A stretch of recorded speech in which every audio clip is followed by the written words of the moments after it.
पाउँछ पाउँछ नि है 30 रुपैयाँ बिटाहरू पर्छ हैन 30 रुपैयाँ बिटा पर्छ माथिबाट टिपेको बाबाले यहाँ माथिको अघि ल्याएको त हो दिउँसो फाड्दै गर्दा ल्याएको यो अब पर्खामा त तर याद गर्नुपर्छ हो आउनु त आउँछ यसको खरानी चाहिँ अन्त यसको यो सुक्खा काठ हुँदैन दाउरा पत्ता सुकेको हाँगा त्यो अलग्गै गरियो ए त्यस्तो त्यसको सुक्खा हाँगा उयो गरेर बालेर अलग्गै सेतो आउँछ खरानी त्यो खरानी चाहिँ नि अलग्गै त्यो चिमुरीले टिपेर चाहिँ त्यो उयसमा हाल्नुपर्छ गिलासमा कपमा हालेर चाहिँ अन्त उम्लेको पानी हालेर टक्कै छ्याप्पै छोपिराख्नुपर्छ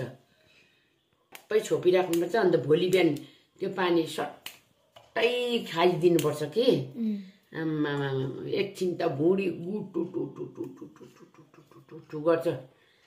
त्यहाँबाट निस्किन्छ नि जुगा त फुत्तुतुतु अगाडि हामीलाई त के को जुगाको दबाई खुवाउँथ्यो त अन्त बाबाहरूले खुवाउँथेन त कहिले जुगा पर्यो भने चाहिँ भुँडी दुख्नु खानेकुरो अमन भयो भुँडी दुख्नु थाल्यो भने कि त चिन्डेको पानी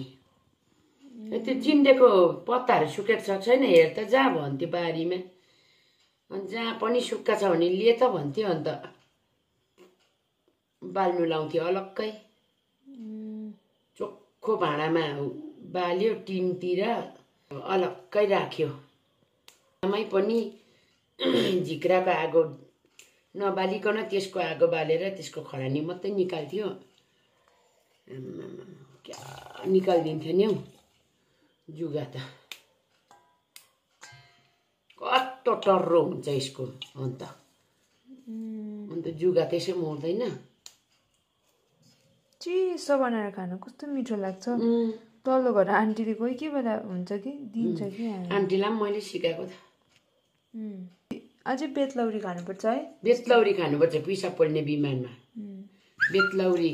उयसमा भिजाएर त्यो तालमिसिरी भिजाएर खानुपर्छ